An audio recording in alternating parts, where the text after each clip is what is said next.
आई। दीदी, लोग पूछ रहे हैं ये जो प्रोटेस्ट है ये किसके खिलाफ है, सीएम ममता बनर्जी के खिलाफ या होम मिनिस्टर ममता बनर्जी के खिलाफ, क्योंकि आप लोग ही का सरकार है। ये सरकार ममता बनर्जी का है, लेकिन जो लोगों को ये जानकारी नहीं है कि ये केस अभी सीबीआई के अंडर है, जिसको हम लोग कहते हैं सेंट्रल ब्यूरो ऑफ इन्वेस्टिगेशन, जो एक इंडिपेंडेंट बॉडी है पर सेंट्रल से बनाई हुई है। तो अभी ममता बनर्जी ने दावा किया था कि हमको संडे जो इतवार चला गया है कल, वो इतवार तक हमको वक्त दीजिए, हम लोग कोलकाता पुलिस से इन्वेस्टिगेशन कंप्लीट करने के बाद ही तो चार्जशीट फाइल होता है, हम लोग चार्जशीट करके आरोपी को कोर्ट में लेके आएंगे। तो अभी हम लोग जो वी वांट जस्टिस बोल रहे हैं, हम लोग दो चीज़ का जस्टिस चाहते हैं, जो हम पहले भी बोले सबको। एक कि सीबीआई जल्द से जल्द अपना इन्वेस्टिगेशन ख़त्म करके आरोपी को कोर्ट में लाए, ताकि ये केस 5 साल 10 साल ना चले। और दूसरा, पार्लियामेंट में हम लोग की जो एमपी लोग हैं सबको ये लेके कि औरत के ऊपर जो जुल्म होता है, उसके लिए अगर किसी का रेप होता है, उसका जो कल्प्रिट है, जो अक्यूज नहीं जो कन्विक्ट है, उसके लिए सिर्फ और सिर्फ कैपिटल पनिशमेंट यानी फांसी से कम कुछ नहीं, कोई 14 साल कोई 7 साल का नहीं, कुछ नहीं। जो अगर कोई औरत का ऊपर उसका बहरे में से कत्ल किया जाता है, अगर एक औरत का इज्जत आबरू लूटा जाता है, अगर एक औरत के ऊपर बलात्कार होता है, तो जान के बदले में जान फांसी देना पड़ेगा। यही दो मांग लेके एक चीज पूछना चाहते हैं, ex principal RG Kar medical mister Sandeep Ghosh 2 दिन से इधर घूम रहे थे, उसको गिरफ्तार कर लिया। क्या नहीं लगता कि मिस्टर संदीप घोष एक बड़ा रोल है उस मर्डर और रेप में? देखिए, इसलिए कि उसने पुलिस को इन्फॉर्मेशन देने में सब में डिले किया था। देखिए, आज यही बात हम मीडिया के ओर से आप सब लोगों को बोलना चाहते हैं कि खुद ब खुद ट्रायल मत कीजिए। जस्टिस करने का जो रोल है, इन्वेस्टिगेशन करने के बाद जस्टिस का जो रोल है, जो ये सब केस का, वो जज के ऊपर है। ऊपर जजमेंट अल्लाह ताला करते हैं और नीचे यहाँ पे हम लोगों को भरोसा रखना पड़ेगा हम लोगों का जुडिशियरी सिस्टम पे। अगर कोर्ट को लगे कि संदीप घोष पे नरम की गई है, उनके ऊपर सख्त कार्रवाई नहीं की गई, तो वो कोर्ट फैसला करेगा। वो यहाँ पे मीडिया में बैठ के फैसले करने वाले हम कोई नहीं होते हैं। और हम दरख्वास्त करेंगे सबको, मीडिया वालों को, कि आज नेशनल से बड़ा नेशनल न्यूज़ अफवाहों के ऊपर ऑटोप्सी रिपोर्ट में क्या है, अरे ऑटोप्सी रिपोर्ट में क्या है थोड़ी ना हमको आपको मालूम होना चाहिए। पीडब्ल्यूडी ने सबूत मिटाने की कोशिश की, क्या कहते हैं इसके बारे में? आपको किसने कहा सबूत मिटाने की कोशिश की? तोड़फाड़ जो किया गया, एविडेंस के साथ छेड़छाड़ है। आपको कौन कहा ये एविडेंस के साथ छेड़छाड़? शक किया जा रहा है सभी लोग। मैंने कौन शक कर रहा है? पूरी सिस्टम से शक कर रहा, पूरे लोग शक कर रहे हैं कि एक चीज घटना घटी है तो कम से कम उस वक्त पीडब्ल्यूडी को कम से कम तोड़फाड़ नहीं करनी चाहिए। पीडब्ल्यूडी जो तोड़फाड़ किए हैं, वो तोड़फाड़ के ऊपर आज हाई कोर्ट ने कहा है जो एविडेंस का रूम था, वो फॉरेंसिक से सील किया गया है। अगर यहाँ पे कोई घटना घटी है और आप आरजीकर तो बहुत बड़ा अस्पताल है, एक उस साइड में अगर कोई चीज़ का एक मरम्मत का काम किया है, वहाँ पे ऑलरेडी लोग थे, वहाँ पे ऑलरेडी लोग चल रहे थे, तो ऐसा नहीं है कि एविडेंस वहाँ पड़ा हुआ था और हजार आदमी रोज चल रहा है। तो हम दरख्वास्त कर रहे हैं कि ये सब सुनाई बातें कि इसने वैसा बोल दिया, उसने वैसा बोल दिया, ऐसा हो गया, ये सबको बंद कीजिए। आप एक खातून है, बहुत अच्छा आप काम की है और वी वांट जस्टिस के लिए लड़ाई लड़ रही है, इसके लिए आप मुबारकबाद के मुस्तहिक है। मगर आखिरी चीज़ लेते हैं, आपने बताया कि लॉ एंड ऑर्डर को मजबूत करना होगा, मगर सरकार आपकी, चीफ मिनिस्टर आपका, तो लॉ एंड ऑर्डर आपके पास। लॉ एंड ऑर्डर किसके हाथ में है? आप जर्नलिस्ट है ना, आप हमको बताइए। चलिए, law and order capital punishment हो सकता है कि नहीं हो सकता है, ये स्टेट गवर्नमेंट तय करती है कि सेंट्रल गवर्नमेंट तय करती है? जनाब, law and order state government के हाथ में रहता है। Law and order capital rape का नहीं होता है। नहीं, आप जान लीजिए, लॉ एंड ऑर्डर के जज जजमेंट दे सकता है कि इसको हम कैपिटल पनिशमेंट देंगे, मैंने फांसी देंगे कि पूरा ज़िंदगी का ये देंगे, मैंने जितने जाबोब जीवन कहते हैं हम लोग। ये स्टेट नहीं तय कर सकती है, ये तय कर सकती है सिर्फ और सिर्फ कोर्ट। और अगर ये चेंज करना है कि कोई लाइफ इम्प्रिजनमेंट नहीं होगा, अगर आप बलात्कारी हो तो आपको सिर्फ और सिर्फ कैपिटल पनिशमेंट मिलेगा, वो पार्लियामेंट में बिल में चेंज करके तब आता है, तब जाके होता है। इसीलिए हम बोल रहे हैं पूरा जानकारी के अलावा अफवाह मत फैलाइए। यहाँ पे जो औरतें हैं, यहाँ पे जो समाज में जो लड़के हैं, उन लोग ऑलरेडी बहुत व्यथित हैं, उन लोगों के दिल में दुख है, खौफ है। उसको इंस्टिगेट करके कलकत्ता शहर का बदनामी करके हम लोगों को कुछ नहीं मिलेगा। हम लोगों को जस्टिस चाहिए, हम लोग जस्टिस के लिए लड़ रहे, लड़ते रहेंगे। दीदी जिस बंगाल तरीके तो से एक सेकंड, बंगाल सेफेस्ट सिटी माना जाता है, क्या लगता है कि कोलकाता पुलिस का कितना रोल रहेगा कि इसको अच्छे से बनाया जाए? कोलकाता पुलिस पे आज 6 साल में जी कितना रेप रोका गया उसका गिनती किसी को नहीं पता है। कितना मुजरिम को क्राइम करने से रोका गया वो किसी को पता नहीं होता है। जो हादसा हुआ है वो इतना ब्रूटल है, इतना ट्रैजिक है, इतना खौफनाक है कि हम शब्द में उसको बयान भी नहीं कर सकते हैं। लेकिन आज सिर्फ कोलकाता पुलिस नहीं, आज ये वक्त है ऑफ रेट्रोस्पेक्शन कि खुद की ओर देखो। बहुत आसान होता है ऐसे दिखाना, लेकिन जब आप अपने घर में जाके बोलते हो ना कि आपका एक बेटा है और एक तो बेटी है, और आप बोलते हो बिटिया आज थोड़ा जाके चाय बना के लेके आज, जब आपका बेटा बगल में बैठ के टीवी देखता है, आप एक सोसाइटी में औरत और लड़का का जगह अलग कर देते हो।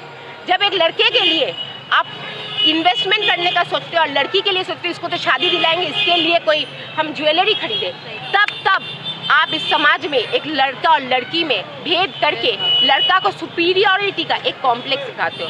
वक्त आ गया है कि जैसे मैं एक लड़की की माँ हूँ, मैं फकर से कहती हूँ मैं एक लड़की की माँ हूँ। जब मेरी बेटी हुई थी ना, हमको एक आदमी आके बोला कि अरे बेटी हो गई, तो मैं बोली मैंने हमको तो बहुत खुशी है मुझको बेटी हुई है। औरत ने बोला था या मर्द? मर्द ने बोला था कि अरे ठीक है फिर से कर लेना।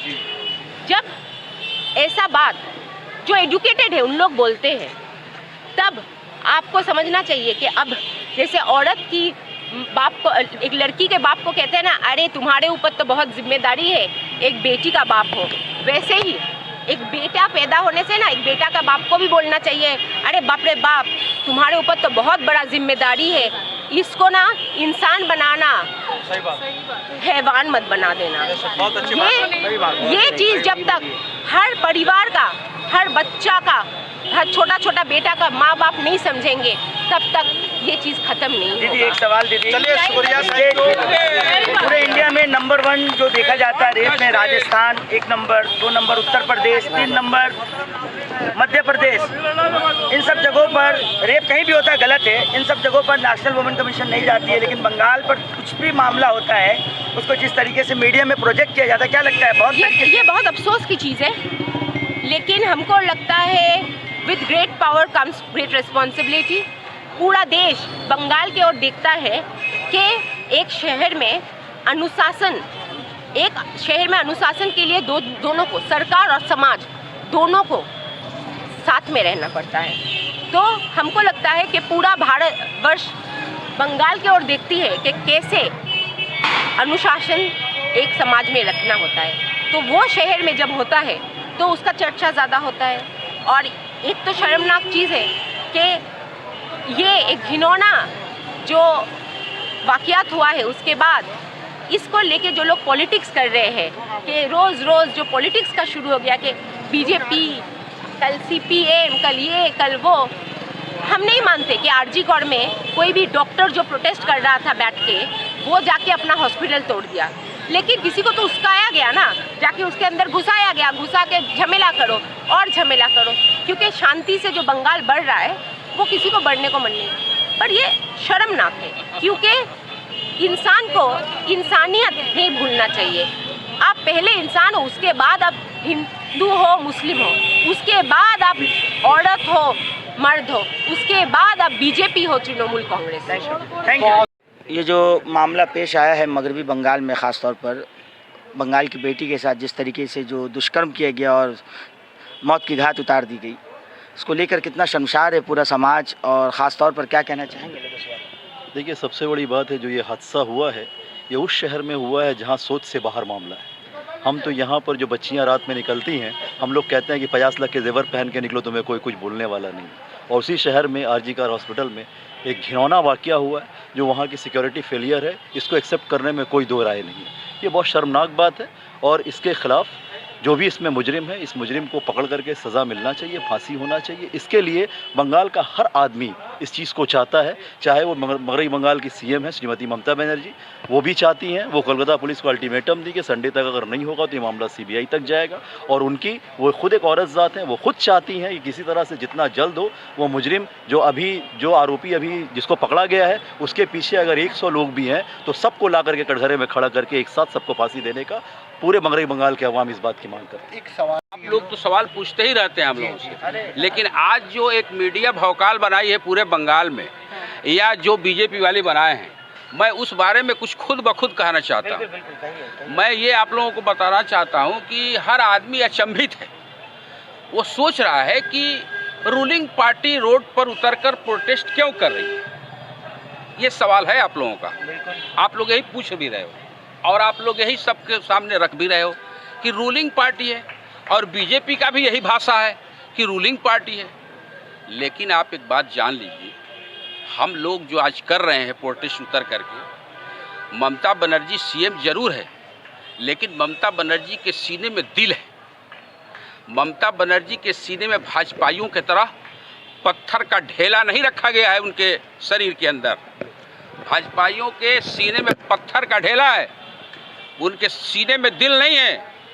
जब होता है मणिपुर में, जब कांड होता है रेप का, आपको मुजफ्फरपुर में जब रेप का कांड होता है हाथरस में, जब रेप का कांड होता है मथुरा में 48 घंटा पहले एक 2 साल के बच्ची के साथ रेप और मर्डर का कांड हुआ। उत्तर प्रदेश में जोगी वहाँ के बीजेपी के सीएम है बुलडोजर बाबा, लेकिन बुलडोजर बाबा हो, चाहे अमित शाह जी हो, चाहे नरेंद्र मोदी जी हो, अगर कोई भी कांड होता है किसी भी भाजपा शासित प्रदेश के अंदर, तो वो लोग इसका सिर्फ राजनीतिकरण करना जानते हैं, दिल से नहीं उतरते हैं। आज जो बंगाल के अंदर इतने शांतिप्रिय जगह पर, और यहाँ पर जहाँ माँ बहनों की पूरी सुरक्षा हमारी सीएम ममता बनर्जी देने का काम करती है, और जो ममता बनर्जी रात दिन यहाँ के महिलाओं को, यहाँ के बच्चियों को, यहाँ के लड़कियों को, स्टूडेंट छात्राओं को जो फैसिलिटी देने का काम किया है, पूरे भारत के किसी भी भाजपा शासित स्टेट के अंदर नहीं किया गया है। और आज ममता बनर्जी जी ने एक मिसाल कायम किया है कि उनकी हुकूमत को रहते हुए, और उन्होंने अपने पुलिस को जिस तरह से इस कांड के बाद फॉर लॉ एंड ऑर्डर को संज्ञान में लेने का काम किया, और संज्ञान में लेने के बाद उन्होंने जो सबसे पहले यहाँ की कोलकाता की पुलिस ने, ममता बनर्जी की पुलिस ने सबसे पहले उस अभियुक्त को, उस रैपिस्ट को, उस आरोपी को अरेस्ट करने का काम किया। और अरेस्ट करने के बाद उस तमाम तरह के सवालात जितने थे पुलिस ने उससे किया। पुलिस को गुमराह करने का काम, फर्जी खबर बीजेपी के ही लीडरों ने, लाकर चटर्जी ने, एमपी ने दिया। पुलिस ने उनके खिलाफ भी एफआईआर करने का काम किया। तो हम सीएम, हमारी ममता बनर्जी जरूर है, हम बंगाल वासी सभी लोग जरूर हैं, राजनीति वाले लोग जरूर हैं, लेकिन हम बंगाल वासियों के सीने में दिल है।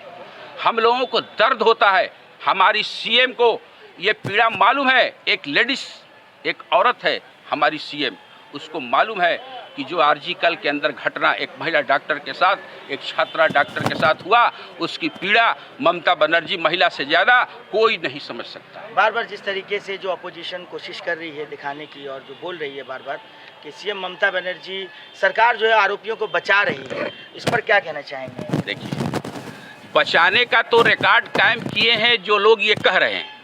बिल्किस बानो कांड हुआ, पूरे भारत को कह लीजिए या पूरा नेशनल न्यूज इसको कह लीजिए बिल्किस बानो का।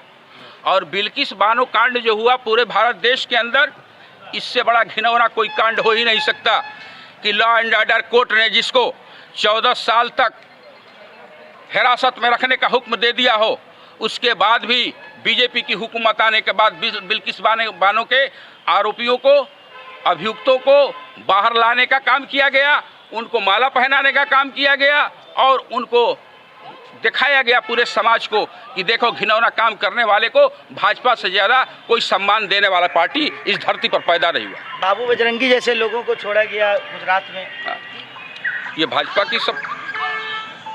का सब कारनामा है। भाजपा जैसा करती है वैसा ही दूसरे के बारे में सोचती है। हर अहमक दूसरों को अक्ल से खाली समझता है, जो जैसा होता है दूसरों को वैसा ही समझता है। भाजपा की नीयत और नीति गवर्नमेंट चलाने की यही है, उसी तरह सबको समझती है। लेकिन हमारे बंगाल में ऐसा नहीं है। हमारी सीएम लोगों के साथ दुख दर्द बांट करके चलने का काम करती है। बंगाल में महिलाओं की इज्जत जो है, सम्मान जो है, पूरे भारत के किसी स्टेट में नहीं है।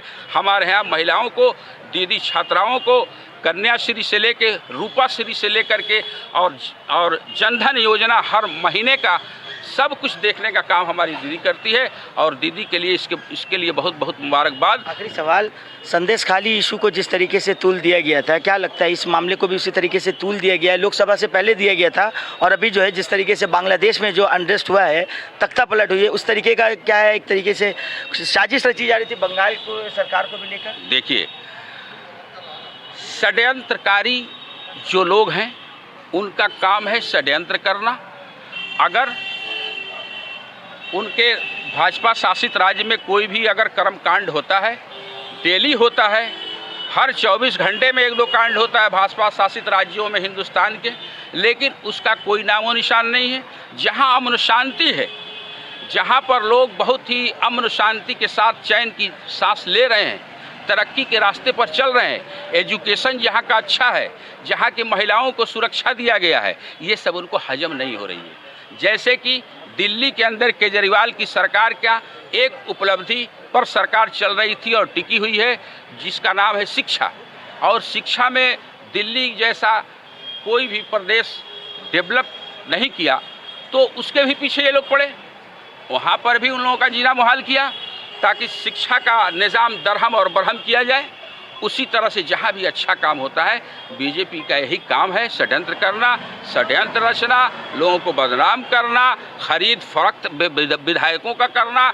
जैसे कि अभी आप देख लीजिए, अभी हम लोगों ने टीवी पर देखा है, जेएमएम पार्टी के चंपई सोरेन को भी ऑफर है कि आप भी आइए।